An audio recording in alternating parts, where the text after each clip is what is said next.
Muito bem, então Efésios capítulo 1. Vamos hoje procurar concluir a parte que iniciámos já há 2 semanas. E, para lembrar, eu vou ler outra vez, desde o versículo 1 até o 14. Porque são esses versículos que nós vamos considerar, desde o 1 ao 14. Efésios capítulo 1, versículo 1 a 14. Paulo, apóstolo de Cristo Jesus, pela vontade de Deus, aos santos que estão em Éfeso e fiéis em Cristo Jesus. Graça a vós e paz da parte de Deus, nosso Pai, e do Senhor Jesus Cristo. Bendito seja o Deus e Pai de nosso Senhor Jesus Cristo, o qual nos abençoou com todas as bênçãos espirituais nas regiões celestes em Cristo, como também nos elegeu nele, antes da fundação do mundo, para sermos santos e irrepreensíveis diante dele em amor. E nos predestinou para sermos filhos de adoção por Jesus Cristo, para si mesmo, segundo o beneplácito da sua vontade, para o louvor da glória da sua graça, a qual nos deu gratuitamente no amado, em quem temos a redenção pelo seu sangue, a remissão dos nossos delitos, segundo as riquezas da sua graça, que ele fez abundar para conosco em toda a sabedoria e prudência, fazendo-nos conhecer o mistério da sua vontade, segundo o seu beneplácito que nele propôs, para a dispensação da plenitude dos tempos, fazer convergir em Cristo todas as coisas, tanto as que estão nos céus como as que estão na terra, nele, no qual também fomos feitos herança, havendo sido predestinados, conforme o propósito daquele que faz as coisas segundo o conselho da sua vontade, com o fim de sermos para o louvor da sua glória, nós, os que antes havíamos esperado em Cristo, no qual também vós, tendo ouvido a palavra da verdade, o evangelho da vossa salvação, e tendo nele também crido, fostes selados com o Espírito Santo da promessa, o qual é o penhor da nossa herança, para a redenção da possessão de Deus, para o louvor da sua glória. Irmãos, nós já consideramos vários temas, digamos, neste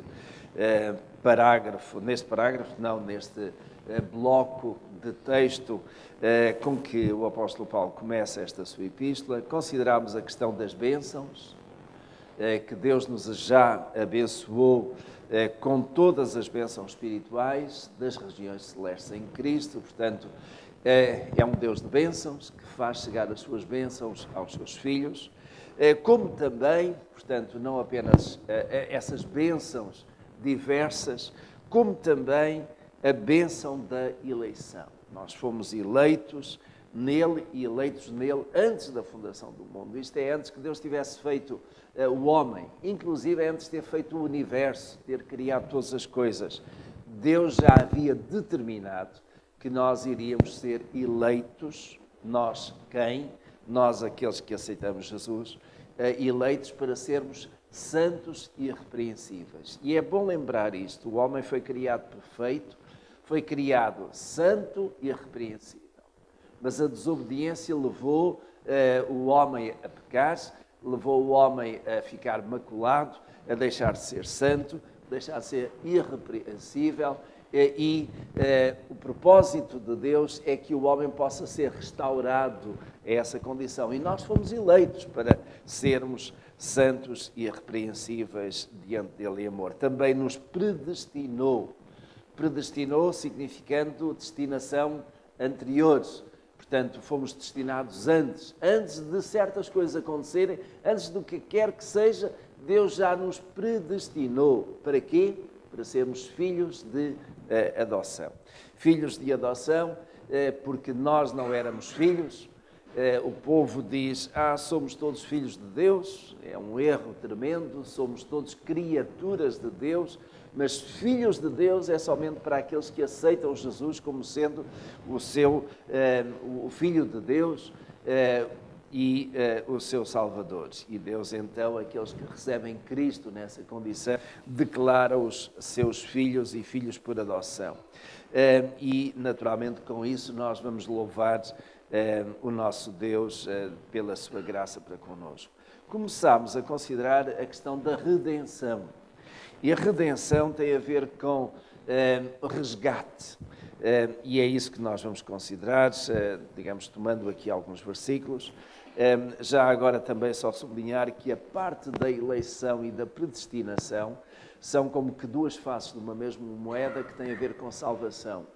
A minha salvação é para que eu venha a ser santo e irrepreensível diante de Deus. Sou eleito, escolhido, mas também, digamos, do outro lado, há, digamos, este rótulo que me é colocado, esta marca de filho de adoção. Portanto, isto tem a ver com a salvação, mas depois o apóstolo entra aqui numa outra parte que é também obra de Deus, obviamente, mas que é a segurança daquele que está salvo. E a segurança daquele que está salvo começa exatamente por esta redenção. Eu sou redimido, portanto, em Jesus eu tenho a redenção pelo seu sangue, a remissão dos nossos delitos, segundo as riquezas da sua graça. E nós vamos considerar alguns textos aí relacionados com esta questão de redenção. Redenção significa, a ideia que está associada com a redenção é o pagamento de uma quantia de resgate. Os irmãos pensem sempre, redimir alguma coisa ou redimir alguém é resgatar. Portanto, a pessoa estava presa, por exemplo, os irmãos conhecem, talvez seja mais fácil ir para aqui no dia a dia. Alguém que tem uma dívida para com o banco ou alguma entidade. Pagou a dívida, resgatou, por assim dizer, a dívida. Portanto, aliás, é interessante que a Escritura diz que Jesus, digamos, resgatou o título de dívida que estava sobre nós. Mas se eu for aqui a qualquer loja, não pagar na altura, eu fico com uma dívida, seja por cartão de crédito, seja à própria empresa. E digamos, o escrito da dívida está lá. Fica lá na empresa, fica uma comigo para eu não me esquecer. E quando chegar à altura de eu pagar, então o que é que se faz? Digamos, arquiva, não é? Com a indicação pago. Não é? Então a ideia de resgate está associada com isso. Havia uma dívida que tinha que ser paga e alguém pagou. E a dívida, meus irmãos, estava relacionada por quê? Por causa do meu pecado. O meu pecado provocava, por assim dizer, uma dívida diante de Deus. Dívida por causa da minha desobediência. Dívida por causa da minha transgressão. Se nós formos para o trânsito é a mesma coisa. Vamos aí, infringimos uma regra de trânsito, a polícia está lá, multou-nos. E nós recebemos em casa um bilhete de boas festas, não é? E temos X dias para pagar. Quando pagamos, então, aquilo é resgatado. É resgatada o custo daquela transgressão. E, de facto, meus irmãos, a nossa transgressão à lei de Deus implicava separação, implicava morte também, e nós fomos resgatados da morte. Os irmãos recordam-se daquilo que o Senhor Deus disse a Adão e Eva? Podeis comer o fruto de todas as árvores do campo, exceto daquela, porque no dia em que dela comeres, isto é, no dia em que transgredires, morrerás. E a pergunta inevitável é, eles comeram e morreram? Sim e não. Sim, morreram espiritualmente. Então aparece aqui a doutrina da morte espiritual. Mas também morreram fisicamente mais tarde, porque eles foram criados para ser imortais, viver sempre, e vieram a morrer, e nós somos prova disso, não é? Vamos nos consumindo e vamos morrendo. Essa morte é a punição por uma transgressão. E, meus irmãos, de facto, Deus procurou que, de certa forma, o homem se libertasse dessa culpa, dessa penalização. Então, logo a partir de pouco tempo, Deus colocou no homem, digamos, a orientação para que sacrificasse um animal. Eu não sei se os irmãos têm pensado, mas é um aspecto interessante. Quando Adão e Eva pecaram, o que é que Deus... Eles cobriram-se com folhas, não foi? Folhas de árvores. E o que é que Deus lhes trouxe depois? Pele de um animal. Ora bem, para ter trazido a pele de um animal, teve que o matar. Portanto, de certo modo, aí nós já vemos, ainda que de uma forma muito, muito leve, que o próprio Deus já estava a instituir que para cobrir, digamos, a nudez causada pelo pecado, foi preciso o sacrifício de um animal e a pele então cobriu. Não é? Os irmãos estão a ver a questão aqui. É um pormenor que às vezes passa assim despercebido, não é? Mas de facto Deus já havia feito isso. E depois, quando nós chegamos aos filhos de Adão e Eva, Caim trouxe uma oferta, Abel trouxe outra. E a oferta de Abel, que foi do agrado do Senhor, era de quê? De um animal. De um animal sem mancha. Portanto, os irmãos estão a ver que a oferta, digamos, de Abel já é uma oferta de sacrifício, não é? Que, de certo modo, acarreta o pedido de perdão do pecado. Já vem daí. Não é? E nós depois não temos muito mais indicações até chegarmos ao tempo de Moisés, quando então Deus institui os sacrifícios de uma determinada maneira, com determinadas regras, mas passando sempre pelo sacrifício de animais. E apontando para quem? Para Jesus Cristo, que era, na verdade, o Cordeiro de Deus que havia de vir. E quando Jesus veio, ele, de uma vez por todas, foi o animal do sacrifício. Então, é por ele que nós somos resgatados do nosso pecado, da punição que estava sobre nós, por causa da transgressão que nós fizemos. E redenção tem a ver com isso. Alguém pagou o preço para que nós pudéssemos ser libertos. Alguém pagou o preço para que aquele rótulo de dívida que estava sobre nós pudesse ser rasgado, não é? Redenção tem a ver com isso. Redenção e remissão estão naturalmente muito associados. Vamos ver aqui em Marcos, que horas são? Temos tempo. Marcos, capítulo 10, eu tenho vários versículos para considerarmos. Marcos, capítulo 10, versículos 45.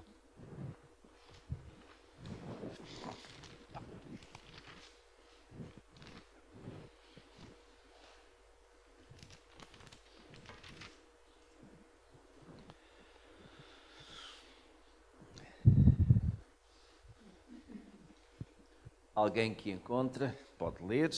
Porque o Filho do Homem também não veio para ser servido, mas para servir e dar a sua vida em resgate de muitos. Em resgate de muitos. Portanto, o resgate está aí bem assinalado, não é? 1 Coríntios, capítulo 6. 1 Coríntios, capítulo 6, versículo 20.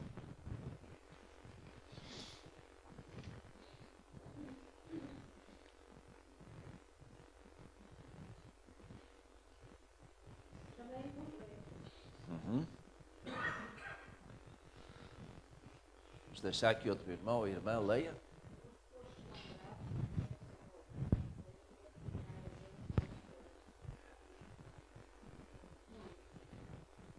Sim, verso 20. Pode ler, pode ler.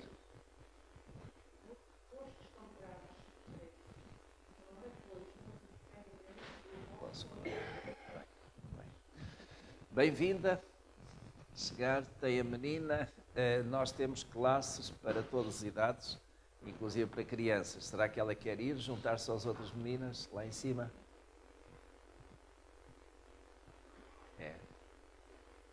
A Bernadette pode.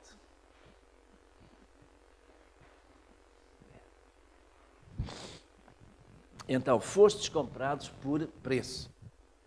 A ideia aí de fostes comprados por preço algumas traduções têm bom preço. E a ideia é mais essa, foste comprar, mas a ideia de bom preço é um preço elevado. não é? Não foi um bom preço naquele sentido que quem negociou bem, não é? Pedia 10, mas ofereceu 5 e levou por 6.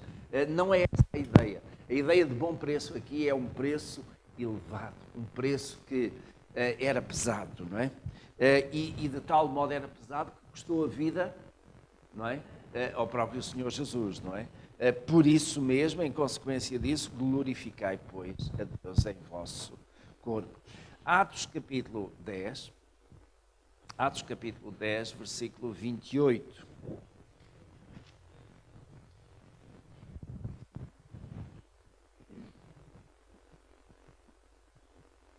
Não, desculpem.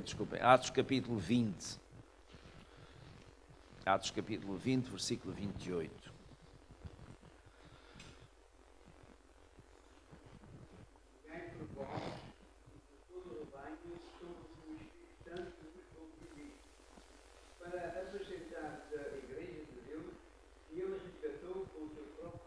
Muito bem.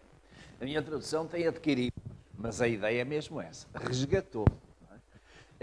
Só que é um resgatou no sentido de adquirir. Quando eu resgato, eu trago para mim.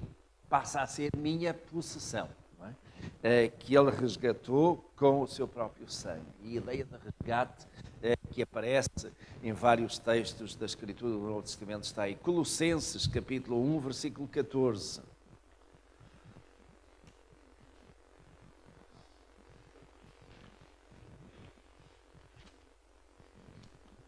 Colossenses, capítulo 1, versículo 14. Vamos depois um pouquinho atrás.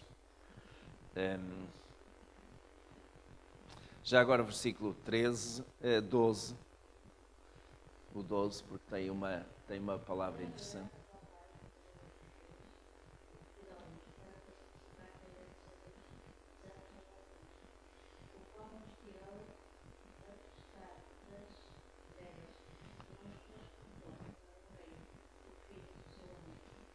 Verso 14.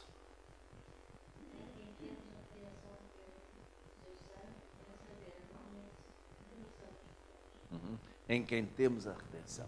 O versículo é o 14, mas eu fui um bocadinho mais atrás para vermos o contexto. E o contexto fala exatamente do Filho amado. Não é? Portanto, é através do Filho amado, é através de Jesus Cristo que nós temos a redenção. E é interessante porque aqui Paulo como que dá logo a definição ou o entendimento dele, o significado de redenção. Quando ele diz a redenção, a saber, por outras palavras, isto é o quê? A remissão dos pecados. Portanto, no caso concreto, a palavra redenção aplica-se a esta ideia de remissão de pecados.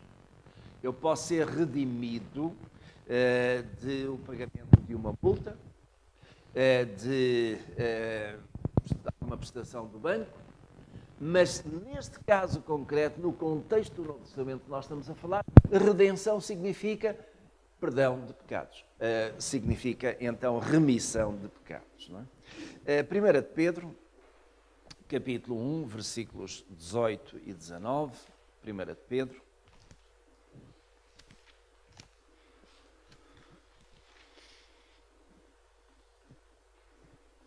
E este versículo é muito interessante também. Aliás, estes dois. Sim.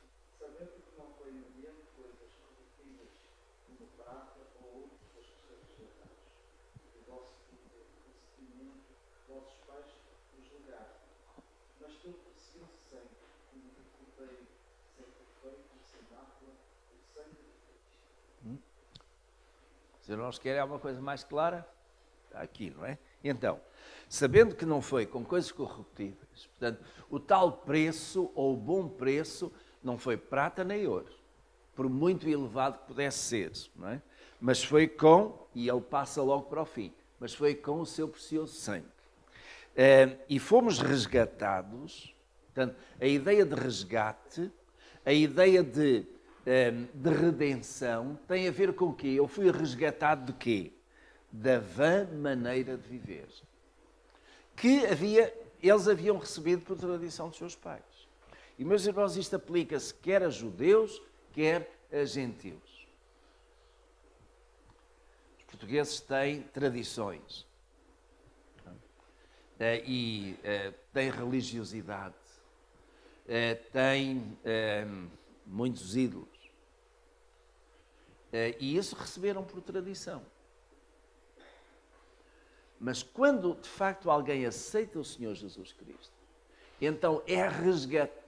Digamos, com esses ídolos tem uma determinada maneira de viver que acaba por ser, digamos, bastante ligeira, leve em termos de compromisso com Deus. Acaba por ser uma maneira de viver que é uma religiosidade só de fachada, tal como os fariseus, que Jesus condenou. Alguém que vai à missa ao domingo, mas à segunda-feira faz como se fosse o não crente, tem um comportamento assim. Então a ideia que está aqui é resgatar da vã maneira de viver. Já os judeus tinham sido, mas também nós somos.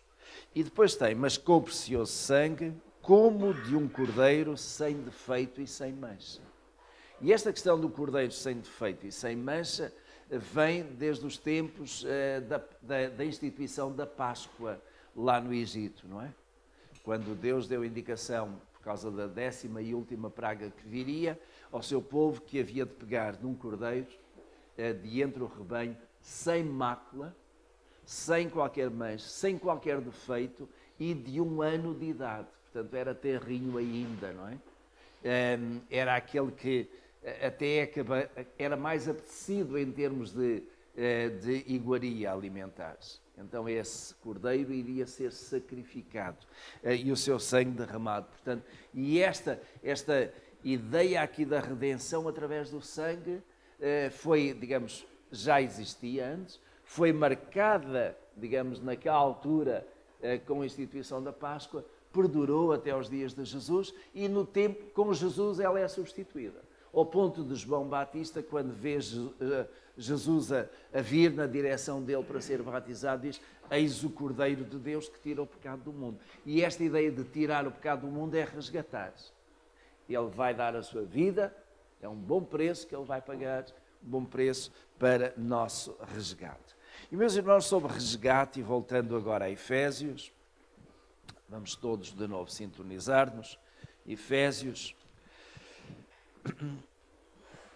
Portanto, já consideramos a questão da bênção, das bênçãos espirituais, já consideramos a questão da eleição, da predestinação, agora da redenção. E passamos ao versículo 11 do capítulo 1, que nos fala aqui de herança. E reparem,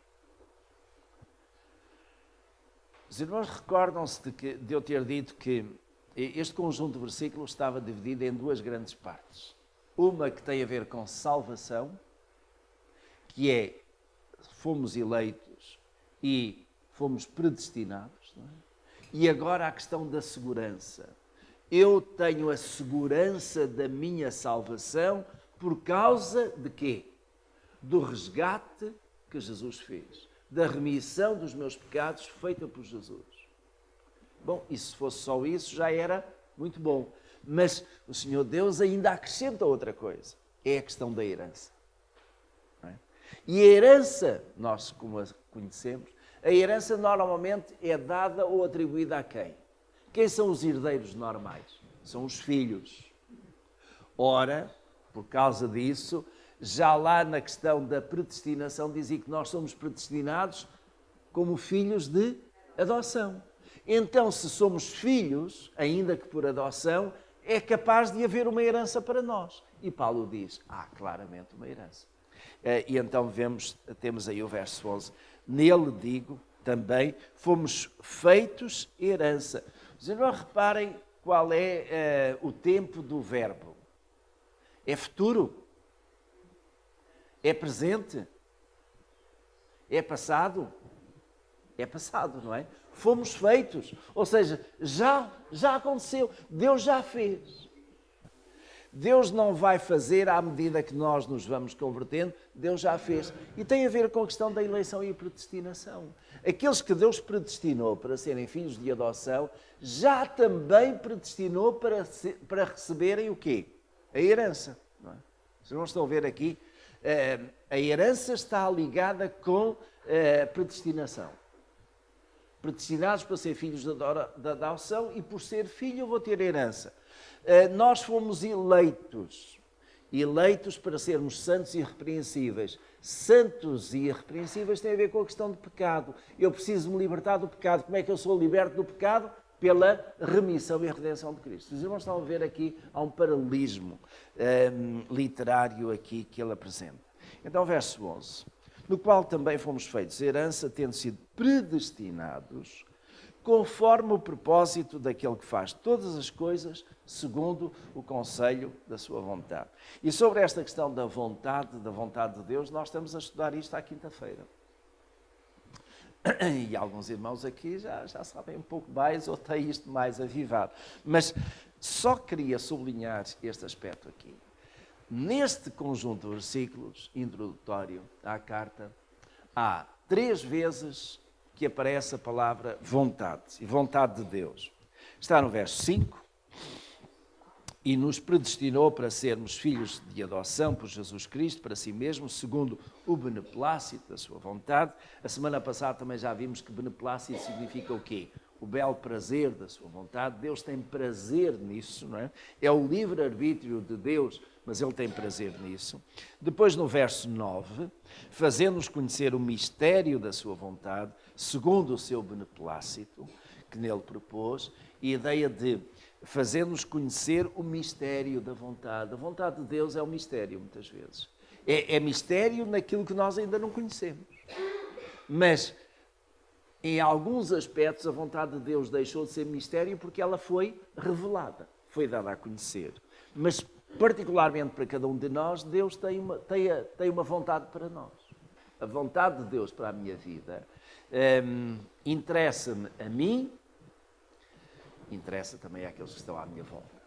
Muitas vezes essa vontade de Deus acaba por provocar que eu tenha que fazer algumas alterações, alguns acertos na minha vida, que implica aqueles que estão à minha volta, não é? Mas a vontade de Deus. E depois, neste versículo 11, não é?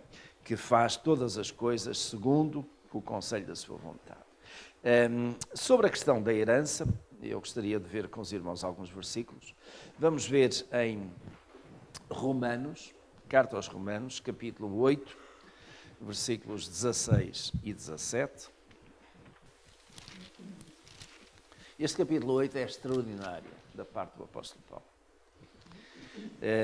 Tem aqui aquele quem nos separará do amor de Cristo, não é? Mas Romanos capítulo 8, versículos 16 e 17, mas eu vou pedir que um irmão que ainda não leu possa ler o verso 14, outro irmão leu o 15, outro leu o 16 e outro leu o 17, para distribuirmos, está bem? Então, quem quiser começar nesta ordem. 14. Então, envolve aqui o Espírito Santo, o Espírito de Deus, que nós já vamos ver de seguida, não é? Mas esses que são guiados são filhos de Deus, não é? Verso 15.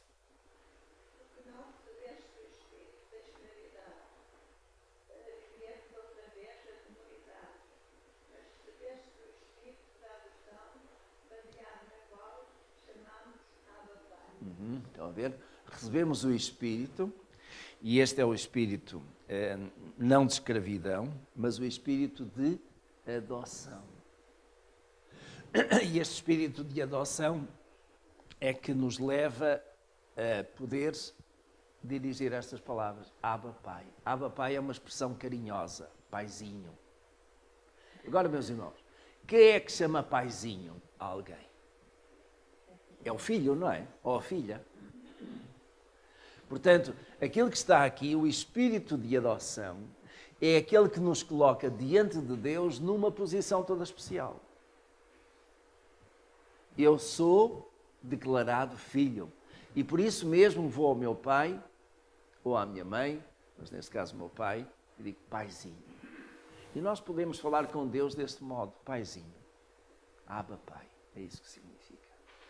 Digamos, reparem, há várias maneiras de tratar do pai. Pai. Papá. Paizinho. já é mais íntimo, não é? Os irmãos estão a ver o tom de voz e a forma como nós nos dirigimos mostra proximidade ou afastamento.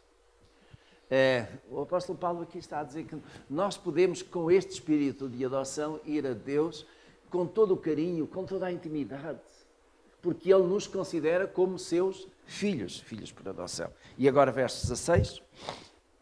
O mesmo Espírito fica com o nosso Espírito, que somos filhos de Deus. Então, o mesmo Espírito, que é o Espírito de Deus, testifica com o nosso Espírito. Vamos procurar entender isso bem também. A ideia de testificar, o que é que uma testemunha faz? Ela vai dar testemunho de alguma coisa que aconteceu, certo? Vai certificar, diz, eu vi, aconteceu isto e aquilo. Então, o Espírito de Deus testifica com o nosso Espírito, naquele sentido que dá testemunho, confirma, assegura com o nosso Espírito que nós somos filhos de Deus. E somos filhos de Deus por causa de quê? Por causa exatamente do sacrifício de Jesus. E o verso 17, que é conclusivo aqui, digamos, traz esta carrada de consequências pelo facto de eu ser filho de Deus. Verso 17, então alguém que não leu, que gostaria de ler.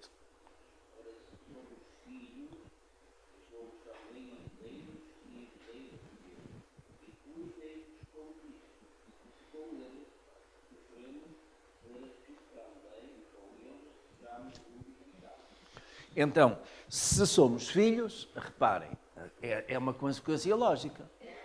Se somos filhos, somos também herdeiros. E está aí. Mas reparem, somos herdeiros não de segunda categoria, não é? Nós somos co-herdeiros com Cristo. Isto significa que estamos ao mesmo nível. E isto significa, podemos dizer, que aquilo que Cristo vai receber da parte do Pai, nós também iremos receber. Aonde Cristo vai estar, nós também estaremos. Por isso é que Jesus disse, vou preparar-vos lugares. Na casa do Pai há muitas moradas, vou preparar-vos lugar. E se eu vier, eu estou a abreviar, vos levarei para junto de mim, para que onde eu estiver, estejais vós também. Então, logo aqui, o lugar onde eu estiver, estareis vós também. Aquilo que Jesus vai receber da parte do Pai, nós iremos receber também. E este é o significado de herança, digamos, neste contexto que o apóstolo Paulo está a colocar, aqui neste conjunto de textos escritos que ele fez, mas que, de certo modo, está bem dentro daquilo que é o sistema legal português. Aliás, é interessante, muitos dos códigos legais dos vários países civilizados ou ditos civilizados foram beber a muitas regras do direito que nós encontramos na Escritura. É interessante. Nós não podemos esquecer que somos uma civilização chamada judaico-cristã. São séculos de cristianismo, uma variante católica, mas, digamos, a base está lá, e por detrás ou por baixo ainda dessa está um outro substrato que é o judaísmo. E o judaísmo tinha regras. E é interessante que, de facto, nós não vivemos naquela regra do olho por olho, dente por dente, mas reparem, meus irmãos, só um parênteses muito breve, o Código Penal, neste caso o Código Penal português, atribui penas conforme os delitos, não é? Portanto, há aqui a ideia de uma determinada retribuição. Durante muitos e muitos anos, e ainda acontece em alguns países e até Estados da América do Norte, é a pena de morte. Alguém matou, foi criminoso, paga com a pena de morte. E, portanto, é condenado à morte. Olho por olho, dente por dente, vida por vida. Mas como isso já foi abolido há muitos anos por muitos países, procura haver uma retribuição que seja considerada justa, em termos de restrição ou privação total da liberdade. E no caso do direito português, direito penal português, o máximo da pena vai aos 25 anos de prisão. Portanto, os irmãos reparem que, digamos, aquilo que os países têm, de certo modo, assenta bastante naquilo que são princípios de justiça, de retribuição, de penalização que nós encontramos na Escritura. Do mesmo modo, esta questão também da retribuição dos direitos aos herdeiros. Os herdeiros tinham os direitos. E em termos espirituais, nós temos esses direitos também, que nem precisamos de reclamar-se, porque eles são-nos outorgados. Deus já decidiu isso, já definiu. Eu não preciso de ir diante do meu Senhor e dizer, olha, manda-me aí do céu uma carta, se fosse há uns anos atrás era em papel selado, não é? Mas agora seria registado e com registro notarial, que é para eu ter na minha mão a garantia de que eu vou para o céu e que vou herdar tudo isso. Se não, quando chegar à altura do Tribunal de Cristo, como é que eu vou fazer a habilitação dos meus direitos? Nós não precisamos nos preocupar com isso. Porque esta é uma dádiva de Deus, e Deus, que é justo, é também cumpridor das suas promessas. Ele já prometeu. Agora, meus irmãos, eu falei aqui de um documento notarial. Meus irmãos sabem, ele já nos deu o penhor, a garantia disso. Basta só andar um bocadinho à frente. Os irmãos vejam lá. No verso 13. Verso 13. No qual também vós, tendo ouvido a palavra da verdade, o evangelho da vossa salvação, e tendo nele também crido, vejam agora a garantia em papel selado. Está lá ou não está? Foste selados com o Espírito Santo da promessa. Os irmãos querem melhor escritura notarial do que essa? Fomos selados com o Espírito Santo da promessa. Está aí o selo. E o selo é sinal de garantia, fidedignidade do documento, garantia da sua validade. E esse documento é válido até quando? Para a eternidade, não é? Predestinados para a eternidade. Desde a fundação, desde antes da fundação dos tempos. Então, de facto, esta ideia está toda associada aqui. O verso 14 tem o qual é o penhor da nossa herança. Vocês não estão a ver aqui? Penhor. Penhor é o quê? Garantia, não é? É o aval. É a mesma coisa que eu ter um relógio, os irmãos vão imaginar que isto é de ouro, vale, por exemplo, $1.000, 1.000 euros, e eu vou a uma casa, 5 euros, estou a puxar, quem dá mais? Quem dá mais? Vou a uma casa de penhores, que de antes era assim que se chamavam, hoje sabem como é que se chamam? Casas de ouro, ouro vivo, não é? Também há casa de penhores, são poucas já, mas o que é que acontecia? Também no meu tempo, quando eu era mais jovem, chamava-se meter no prego. Não é? Porquê? Porque essa casa de penhores, ele atribuía um valor sempre mais baixo, colocava lá no prego, com um determinado número, e dava-me uma senha, uma cédula, creio que era isso. E eu trazia aquele documento em que eu podia resgatar por aquele valor que, entretanto, tinha sido atribuído, que já era menos do que aquele que já era, aliás, mais, no caso da resgate, mais do que aquilo que eu tinha recebido. Não é? Ou seja, aquilo que eu recebia pelo valor era inferior ao valor real. Então, meus irmãos, a ideia de penhor está associada exatamente com isto. Aquilo que eu já recebi é inferior ao valor que eu vou receber. Então, vamos pegar nesta ideia aqui comercial e aplicá-la. Então, o que é que eu tenho de penhor da minha salvação? O que é que Deus me deu que é garantia Espírito Santo. Exatamente, está aí. Não é? Espírito Santo da promessa, não é o que diz aí? Então, ele prometeu que o Espírito Santo viria e que eu seria também templo do Espírito Santo. Então, quando o Espírito Santo entra em mim, quando eu recebo o Espírito Santo, eu estou a receber o Espírito Santo da promessa, que é o quê? O penhor, a garantia da minha salvação. Então, é tão simples quanto isto. Quem não tem o Espírito Santo não tem a salvação. Certo? Porque o Espírito Santo é a garantia da minha salvação. Algumas correntes de linha pentecostal deram uma volta a isto aqui, dizendo que a pessoa aceita Jesus e depois, mais tarde, vem a ser batizada no Espírito Santo. E é que recebe o Espírito Santo. Eu não encontro nada disso na Escritura. O apóstolo Paulo perguntou: recebeste vós o Espírito Santo quando creste? Então eu recebo o Espírito Santo quando creio. E quando creio, eu recebo o Espírito Santo, que é o penhor, é a garantia da minha salvação. E aqui está. É o penhor, é o selo, é uma marca. A ideia de selo está associada também com a parte comercial. Eu tenho um documento importante ou não para enviar para alguém. E eu faço o pré-pagamento, não é? Eu coloco um selo.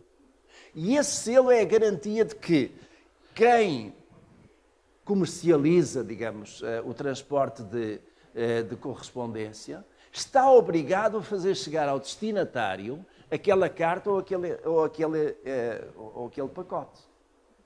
Então, de certo modo, os irmãos considerem isto. Nós somos a carta, a carta de Cristo, como o apóstolo Paulo também diz, não é? E nós temos um destino. Para onde é que nós vamos? Para onde é que esta carta vai? Para o céu, para a presença de Deus. Para a morada celestial. Como Paulo diz, esta não é a nossa morada aqui. Nós temos morada celestial.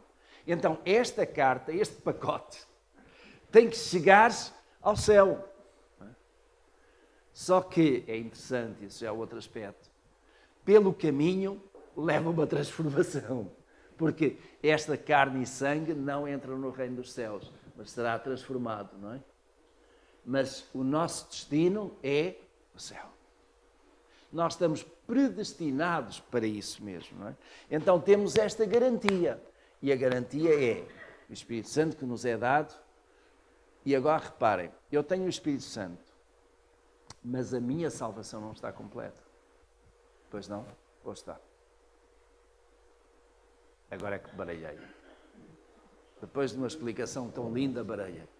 É o seguinte, eu fui salvo, eu estou sendo salvo, eu serei salvo.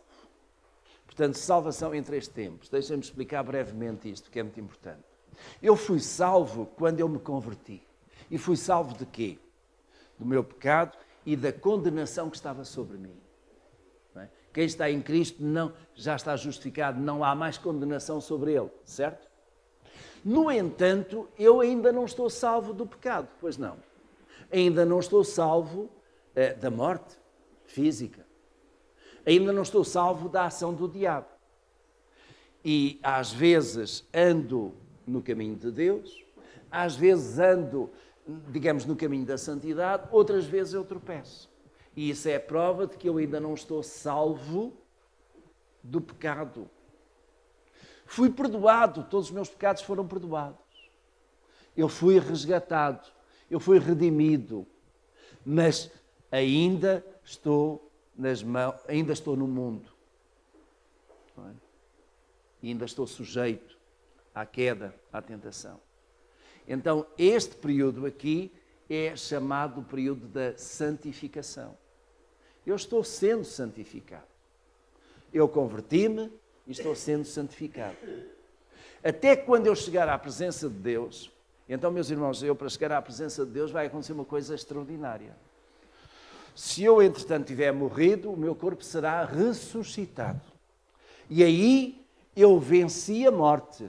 Eu fui resgatado da própria morte. Eu fui salvo da morte física. Se eu estiver vivo com a vinda de Jesus, como diz Paulo aos Tessalonicenses, eu serei transformado no abrir e fechar de olhos. E aí eu serei liberto, não é? Eu serei salvo deste meu corpo, das doenças que ele tem, da degradação que ele vai tendo, porque receberei um corpo novo, certo? Então, os irmãos estão a ver aqui, eu fui salvo, estou sendo salvo, eu serei salvo. São momentos diferentes de uma salvação que é contínua. A minha salvação começou no dia da minha conversão.